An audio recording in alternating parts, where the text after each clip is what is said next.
Right, Clayton, quite a busy day on Saturday at the Vaal, starting off in the first of the afternoon with Poor Man's Lady. Yeah, Andrew, filly that's shown us pretty decent work back home. But I mean, I think on her work, wouldn't be surprised if she does run in the first three.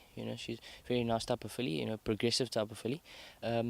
Might be slightly looking for further, but I think she could possibly get away with a 1,000-meter sprint there. Yeah, if she does run in the first three, I think we'd be very happy with that. Lovely. Then on to the second, where you've got Highland Hero. Yeah, Highland Hero, obviously unlucky last time.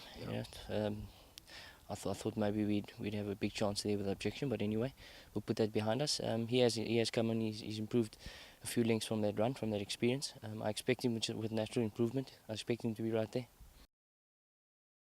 Fantastic. And then on to the first timer Anchor in the first leg of the place accumulator, who is accompanied by Tango Man. Anchor, doesn't really show much at home. Well, obviously, he's always just looking for further, much big staying type of horse. That's why we opted to start him in the 1800. Tango Man, one or two decent runs. He's obviously got a lot to improve to trouble the placings over there.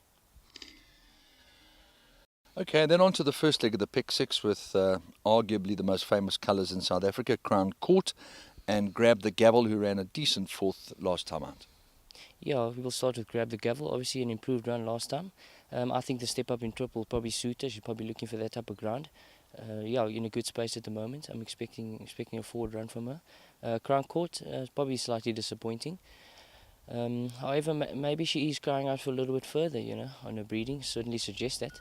So let's hope for an improved run over a further trip with her. Just the three runners for the weekend, starting off with Miss Bull Sora. Who knows, with a bit of good fortune, she might get to race. Yeah, she's been to the track 4 times now and has never actually stepped foot on the grass, with one thing and another. A heist and then rained out 3 times. So, I suppose we mustn't hold our breath. We're going to run tomorrow. But if we don't get too much more rain, I think the track will be, it should be close to perfect. But I think she showed her aptitude for ground with the last 2 starts. And I think, she should be pretty at home over the 2,000 there. And top weight, which is always, likes hard in a handicap. But I'd say she is fit enough. We missed races with her, but we have had her on the grass a few times, and she certainly looks very well. And then on to the red list in the boss's colours. Yeah, obviously Mr. Cock's got a few in his colours here. A few of them done well for him. Red list, obviously. Her form sort of speaks for itself. Yeah. She's a bit in and out. She runs sort of when We're she going wants to Bollywood, not Hollywood. Yeah, yeah. She runs. She certainly tries. She tries, and she's thrown in the deep end. Yeah, she's got a bad draw to overcome as well. So let's hope for the best with her.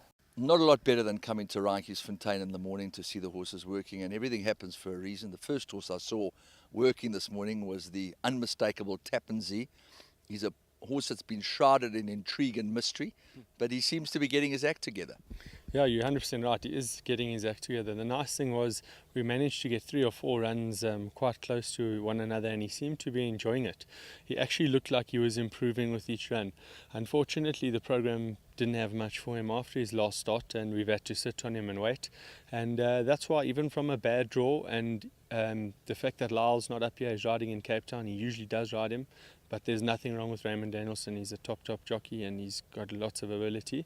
So, we've opted to put a different jockey on and ride him from a bad draw because he actually enjoys racing.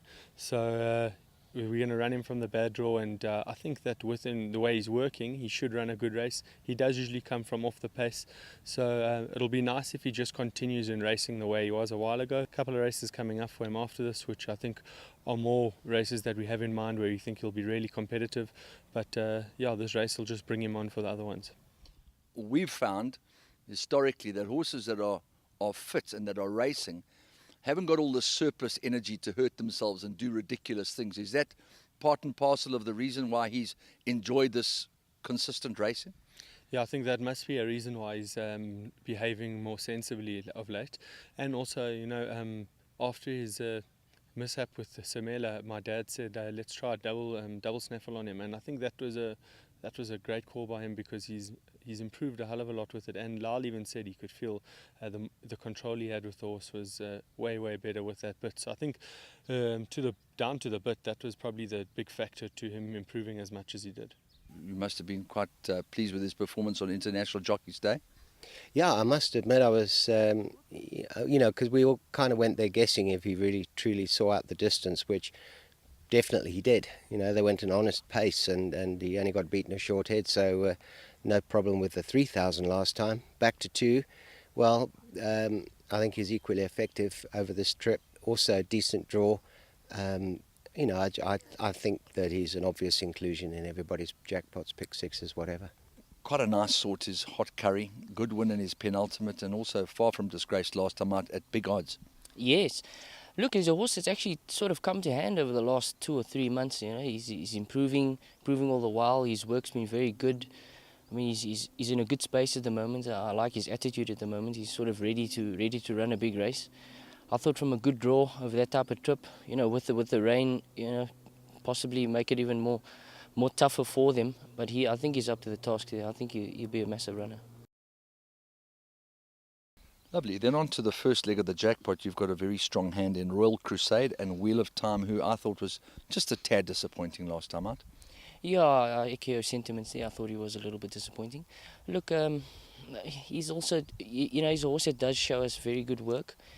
Obviously, with it being that MR79 handicap last time, probably a little bit in the deep end with him there. Back into a 3-year-old handicap, I'm expecting obviously a much more forward run from him.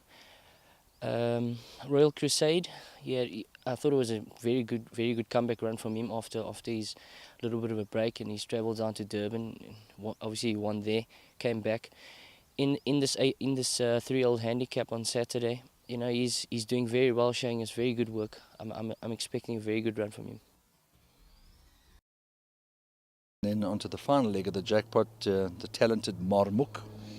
Yeah, I'm very impressed with his last win. I thought he quickened up nicely. He did it quite the hard way. He's a hot type of horse. He's got to be ridden properly and carefully. He sort of pings the gates and he likes to travel up there. You just got to keep him where he's happy. If Randall can do that with him. Possibly a slight concern is he is stepping up in class. Mr. Van Frieden's horse looks quite decent over there. So I thought he is in the right type of race. Obviously, he's taken on a few hard knockers there, but he's in a good space. He's doing well. He could run forward there. Marvellous. And then the pair of Faraway Island and Rajasthani Queen in the 9th. Faraway Island, a bit unlucky last time. Couldn't get a run. Sort of took off late in the last 100 meters or so to finish off a race quite well. I thought also from a good draw, the trip's quite ideal for her there. Also doing very nicely. I wouldn't be surprised if she will finish in the first 3. Rajasthani Queen, yeah, obviously a post maiden was obviously slightly disappointing. Maybe she is looking for further. Obviously we've tried her for further now. We'll have to see how she goes and then take it from there. But I think maybe over further is probably what she's looking for. So we could expect an improved run from last time. And then if for any rhyme or reason people are in trouble, could they get out of jail and secret potion in the last, or just quartets? Look, it's the biggest jump. I always think it's the biggest jump of all maiden into handicap class, and she hasn't got a light weight on her back either, nor a particularly kind draw. I think it's more. I do rate her. She obviously, we had quite a lot of confidence last time. Bit heart-stopping, but she was terribly green. And I think as she learns her trade, she's going to get better and better. And I think the more ground she gets, the better she'll be. But I would certainly think she's in with a decent chance tomorrow. And, just hopefully she can overcome the draw and overcome her own greenness. You've got 1,000 metre straight to sort yourself out, and so I'm hoping that'll suffice.